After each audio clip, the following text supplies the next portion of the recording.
Hello everyone, this is class 6 biology video of chapter number 5.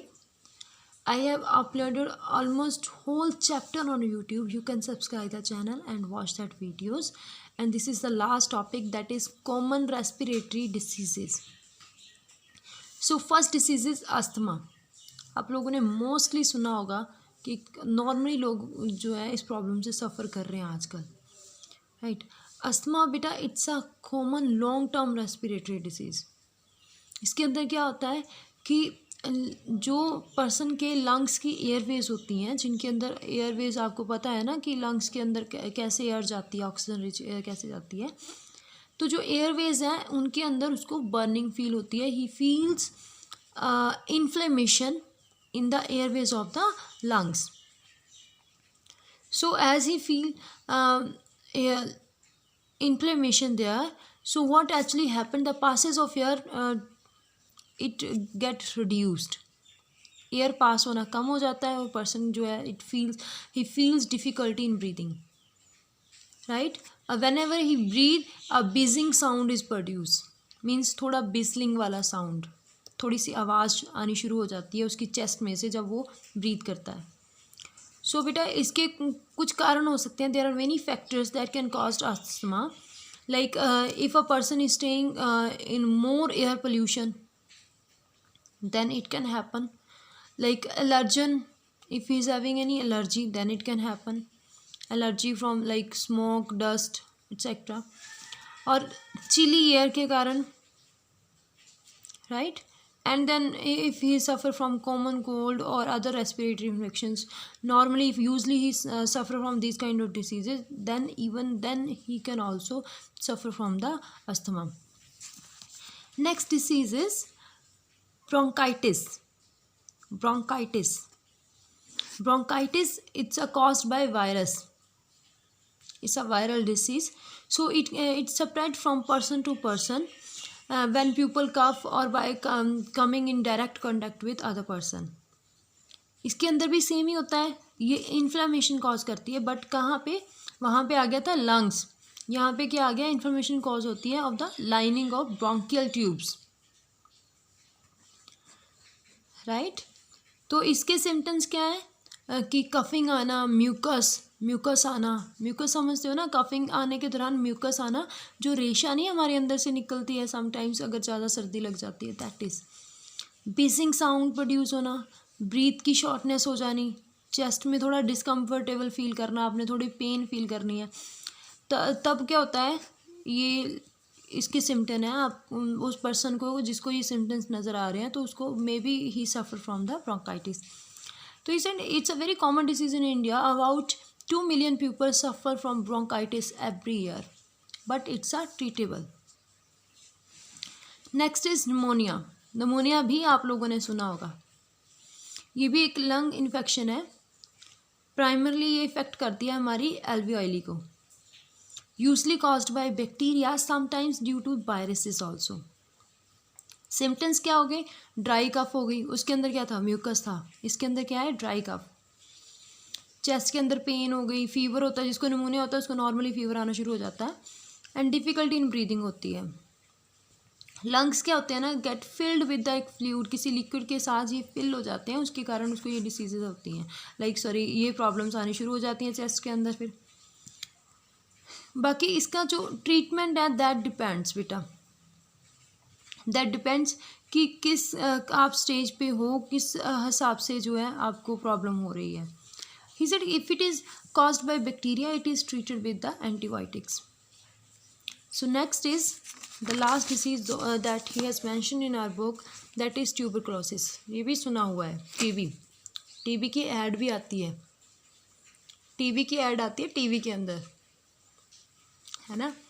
तो उसके अंदर क्या है, अगर आपको लॉन्ग टर्म जो है कफ हो रही है ना, लॉन्ग टाइम कफ है आपको, तो आपको लाइक जिस पर्सन को भी है तो उस बंदे को क्या करना चाहिए, इसको जाके चेक करवाना चाहिए। यही ऐड आती है टीवी के अंदर कि अगर आपको लंबे समय से खांसी हो रही है तो इसको चेक करवाइए, ये टीबी भी हो सकता है। बट पहले क्या होता था, लोग क्या सोचते थे कि टीबी जो है वो लाइक ट्रीटेबल नहीं है, बट टीबी जो है वो ट्रीटेबल डिसीज़ है, इसका ट्रीटमेंट हो सकता है। बट ये क्या होती है बेटा, ये पर्सन टू पर्सन स्प्रेड हो जाती है, इसलिए लोग थोड़ा इससे डरते हैं, but it's a treatable disease, right. TB की फुल फॉर्म क्या है? ट्यूबरक्लोसिस। ट्यूबरक्लोसिस जो है एक बैक्टीरियल इन्फेक्शन है जो कॉज होती है माइकोबैक्टीरियम ट्यूबरक्लोसिस के साथ। Name the bacteria that causes tuberculosis, so its name is mycobacterium tuberculosis. ये लाइक हाँ, he has mention here that it spread from person to person by droplet infection. Droplet infection कैसे? जैसे आप sneeze करते हो, ठीक है, कफ करते हो, मुंह से या नोज से कुछ ड्रॉपलेट्स बाहर आती हैं ना, अगर वो दूसरे पर्सन के कांटेक्ट में चली जाती हैं तो definitely he can suffer from tuberculosis. बेटा हमारे हर एक बॉडी पार्ट को ये सफ़र लाइक टारगेट कर सकती है, बट मोस्ट कॉमनली ये इफ़ेक्ट करती है लंग्स को।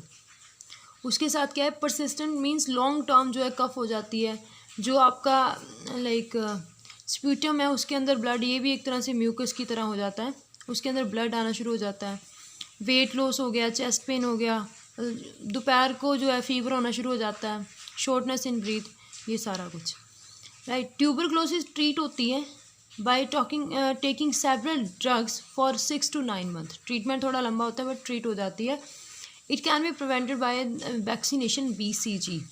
BCG जो है इंजेक्शन का नाम है, वो इंजेक्शन अगर आप लगवाते हो उसके साथ तो ट्यूबरक्लोसिस से बचा जा सकता है, ठीक है। So we have completed our chapter reading is done. There is book exercise, let's discuss. हाँ, ये कीवर्ड्स तो आप लोग कर ही लोगे, इतना तो अब हो ही गया है। The products of respiration are, we know very well. Respiration के अंदर क्या प्रोडक्ट आते हैं? Carbon dioxide, water and energy. Glucose is oxidise by produce ethyl alcohol during. Ethyl alcohol कौन सी रेस्पिरेशन के अंदर आता है?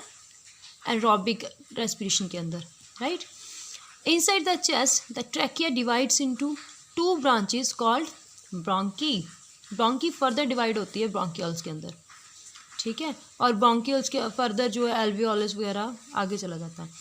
In humans during inhalation means to inhale air, means to take in oxygen rich air. The diaphragm, जब आप inhale करते हो तो डायाफ्राम क्या करता है? डायाफ्राम जो है कॉन्ट्रैक्ट होकर डाउन हो जाता है, जिसके साथ क्या है? चेस्ट का एरिया बढ़ जाता है। Exhaled air contains, exhaled air, जो एयर हम एक्सहेल करते हैं, बाहर निकालते हैं, कौन सी होती है? कार्बन डाइऑक्साइड रिच एयर होती है, तो मोर कार्बन डाइऑक्साइड होगी। ये भी हो गया आपका। 2 type of respirations, aerobic and anaerobic. Muscle cells switch to, जब लाइक एब्सेंस ऑफ ऑक्सीजन हो जाती है तो कौन सी रेस्पिरेशन होती है? Anaerobic. In dash respiration food is completely oxidised, किसके अंदर कंप्लीट ऑक्सीडेशन होती है? एरोबिक के अंदर। Below the lungs in is a muscular sheet called diaphragm, जो कि कॉन्ट्रैक्ट होती है और रिलैक्स होती है। Bronchi divides into smaller tubes called bronchioles. Next is the oxidation of food to release energy and water is called. अब oxidation of food होती है जिसके अंदर एनर्जी रिलीज होती है और वाटर रिलीज होता है, उसको क्या बोलते हैं? ब्रीदिंग तो नहीं बोलते, ब्रीदिंग तो ब्रीदिंग इन ब्रीदिंग आउट होता है, तो इसको क्या बोलते हैं? रेस्पिरेशन। सो ये क्या हो गया? फॉल्स हो गया। Anaerobic respiration takes place in our bones, he said bones के अंदर होती है। When there is shortage of oxygen, shortage of oxygen होती है तो होती कहाँ है? मसल्स के अंदर होती है, तो ये भी फॉल्स हो गया। Microscopic air sacs present in lungs are called alveoli, सही है। Movement of ribs and diaphragm plays an important role in the breathing process. Ribs and diaphragm जो है वो इम्पॉर्टेंट रोल जो है प्ले करते हैं in the breathing process. Definitely chest size बढ़ता है, कम होता है, तो ट्रू हो गया। Bronchitis is caused by bacterium, no, bronchitis is caused by virus, right. तो ये भी क्या हो गया? फॉल्स हो गया।